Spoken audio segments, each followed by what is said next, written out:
नमस्कार दोस्तों, आपका एक बार फिर से स्वागत है। आंगनवाड़ी योजना से संबंधित हर एक छोटी बड़ी खबर आपको लगातार यहाँ पर आपको मिलती रहती है।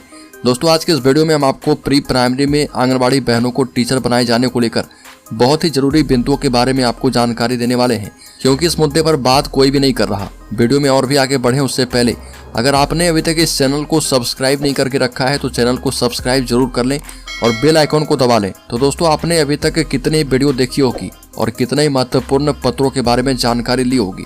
आंगनवाड़ी बहनों को प्री प्राइमरी टीचर बनाने को लेकर बहुत बड़ी जानकारी इधर सामने आ चुकी है और पत्र और आदेश कई स्तर पर जारी हो चुके हैं। हालांकि आज मैं आपको इस खबर के दूसरे पहलू पर आपको लाना चाहूँगा, जिसके विषय में ना तो सरकार बातें करना चाहती है और ना ही ICDS विभाग बात करना चाहता है, जबकि हर आंगनवाड़ी कर्मी के मन में ये सभी सवाल जरूर उठ रहा होगा। दोस्तों, हम बात कर रहे हैं मानदेय की, वेतन की, उनकी सैलरी की। और दोस्तों, ये सवाल जरूर है कि जब आंगनवाड़ी कर्मियों को प्री प्राइमरी टीचर बनाया जाएगा तो उनकी सैलरी कितनी होगी, उनका वेतन कितना होगा। जाहिर सी बात है कि ये सवाल कितने ही लोगों के मन में उठ रहा होगा। आप लोग रोजाना देख रहे होंगे कि रोजाना विभाग नए नए आदेश दे रहे हैं और हमने भी आपको कई जानकारियां दी है।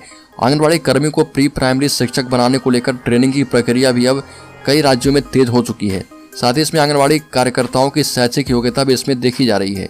हालांकि शैक्षिक योग्यता के बारे में कोई खास जानकारी नहीं दी गई है और ये जानकारी नहीं है कि किस लिए शैक्षिक योग्यता मांगी जा रही है, लेकिन कयास कई लगाए जा रहे हैं। शायद प्री प्राइमरी में टीचर के लिए योग्यता भी मांगी जा रही हो या फिर उत्तर प्रदेश में प्रमोशन के लिए भी ये मांगी जा रही हो, क्योंकि योग्यता की आवश्यकता वहाँ भी हो रही है और इसलिए योग्यता जो है मांगी जा रही हो। लेकिन प्रमोशन की प्रक्रिया अभी शुरू नहीं हुई है। और यूपी सरकार की बात करें तो कई बड़े बड़े वादे किए गए थे आंगनवाड़ी बहनों को लेकर।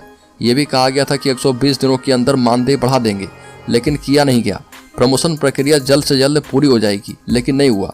2 साल बीत गए, घोषणा हुए, लेकिन आज तक नहीं हुआ है।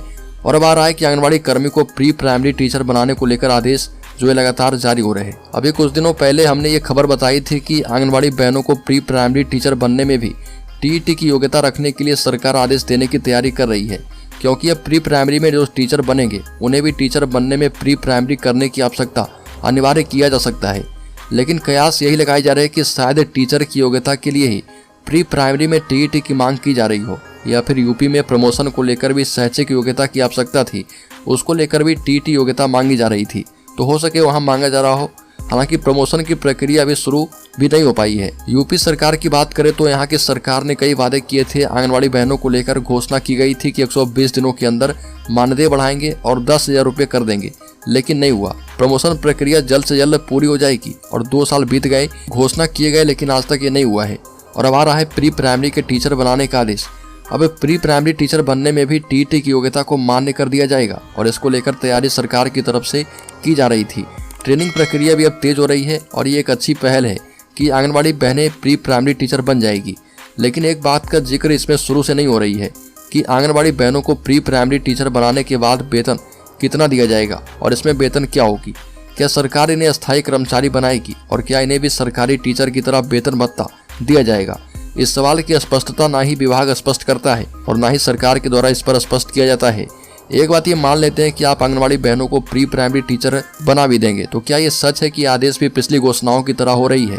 क्या ये सही है कि आंगनवाड़ी बहनों को प्री प्राइमरी टीचर बना देंगे? आंगनवाड़ी कर्मियों को ये डर है कि कहीं आंगनवाड़ी बहनों को प्री प्राइमरी टीचर बना दिया जाए, लेकिन वेतन उतना ही 5,000 7,000 रखा जाए, जो न्यूनतम से भी न्यूनतम वेतन है। और अगर सरकार ऐसा करती है तो तब तो सिर्फ काम ही बढ़ा, ना कोई फायदा तो आंगनवाड़ी बहनों को हुआ नहीं। और इन सभी प्रक्रियाओं में सरकार को सबसे पहले आंगनवाड़ी बहनों का कोरोना ड्यूटी जो था उसका पैसा भेजना चाहिए। जो बहनें अपनी जान को जोखिम में डालकर दिन रात आंगनवाड़ी बहनें काम किए हैं, अपनी ड्यूटी भी निभाई है। कोरोना के उस काल में कई आंगनवाड़ी बहनों को अपनी जान से भी हाथ धोना पड़ा है। हालांकि इसमें से कितनी ही बहनों को 50 लाख का बीमा मिला होगा, ऐसा तो लगता नहीं किसी को मिला होगा। ऐसा प्रतीत होता है कि सभी काम में आंगनवाड़ी बहनों को लगा दो और पैसे देने के नाम पर कुछ भी ना दो। अभी आंगनवाड़ी बहनों को पल्स पोलियो में ड्यूटी लगा दी गई है। अब वहाँ भी आंगनवाड़ी बहनें दौड़े, क्योंकि उन्हें पैसे तो मिले ही नहीं। इसमें तो उन्हें कोई पैसा मिलने की उम्मीद नहीं है, क्योंकि जो इनका काम का मूल वेतन है उसमें तो उनका भुगतान होता ही नहीं है। जो उन्हें 5,000 से 8,000 मानदेय मिलता है वो तो उन्हें दिया ही नहीं जाता।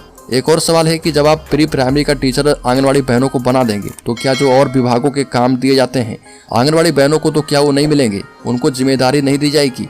अलग से क्या इन हजारों बेगारी वाले कामों से आंगनवाड़ी बहनों को छुटकारा मिल पाएगा? हालांकि देखने और सुनने में तो ये बातें अच्छी लगती है कि आंगनबाड़ी बहनें बनेगी प्री प्राइमरी टीचर। हालांकि इसके पीछे उपजे सैकड़ों सवाल से परेशान हो जाता हूँ। कई सवाल उठते हैं जिनके जवाब ढूंढते नहीं मिलते। पंजाब और बिहार की आंगनबाड़ी कार्यकर्ता इसी मांग को लेकर आंदोलन भी कर रही है कि उन्हें प्री प्राइमरी टीचर का दर्जा दिया जाए। हम अपने चैनल के माध्यम से ये सवाल भी पूछते हैं कि प्री प्राइमरी टीचर बनाने को लेकर जो प्रस्ताव विभिन्न राज्य सरकार जो बार बार ला रही है, उसको लेकर कुछ मांगे भी है, उसे भी सरकार के समक्ष हम रखना चाहेंगे। आंगनबाड़ी बहनों को प्री प्राइमरी टीचर बनाने से पहले वेतन का निर्धारण कर दिया जाए और उन्हें अस्थायी कर्मचारी बनाने के बारे में भी साफ साफ बता दिया जाए। और उन्हें जब प्री प्राइमरी टीचर बनाया जाएगा तो वेतन कितना होगा, ये बातें भी साफ कर दिया जाए। प्री प्राइमरी टीचर बनाने पर उन्हें कम से कम 21,000 रुपये वेतन पेंशन दिया जाए और उनसे उनके विभाग के अलावा और कोई काम भी न लिया जाए। अगर काम लिया भी जाए तो उन्हें उचित प्रोत्साहन राशि दिया जाए और पहले उनका रुका हुआ मानदेय जो है भवन का किराया दिया जाए। कोरोना काल में करवाए जा रहे ड्यूटी का पैसा भी उन्हें दे दिया जाए और कोरोना काल में जो भी आंगनबाड़ी बहनें शहीद हुई है उन्हें 50 लाख रुपए की रकम दिए जाए। और ये सब सिर्फ मांगे नहीं है, उनका बाजी हक है, उनकी कमाई है, उन्हें सबसे पहले पूरा किया जाए और उसके बाद ही आगे की प्रक्रिया पूरी की जाए। विभिन्न राज्य सरकार आंगनबाड़ी बहनों को झूठा लॉलीपॉप देकर उन्हें लुभाने की कोशिश सरकार न करे। और अगर सरकार ये मानकर आंगनबाड़ी बहनों को प्रताड़ित कर रही है कि एक महिला क्या ही करेगी, तो सरकार को ये नहीं भूलना चाहिए कि ये वही महिला है जो कि आपकी सरकार बना सकती है तो गिरा भी सकती है। क्योंकि मध्य प्रदेश हो चाहे राजस्थान, इस बार के चुनाव में महिलाओं ने ताकत दिखा दी है। अगर आप सभी आंगनबाड़ी बहनें इन सभी बातों को लेकर सहमत हैं तो वीडियो को ज़्यादा से ज़्यादा लाइक और शेयर करके सरकार तक हमारी बातें पहुंचाएं और आपकी एकता हमारे कमेंट बॉक्स में दिखनी चाहिए। मिलते हैं एक और महत्वपूर्ण वीडियो के साथ, तब तक के लिए बने रहिए हमारे साथ। हमारे चैनल को सब्सक्राइब करें और बेल आइकॉन दबा लें।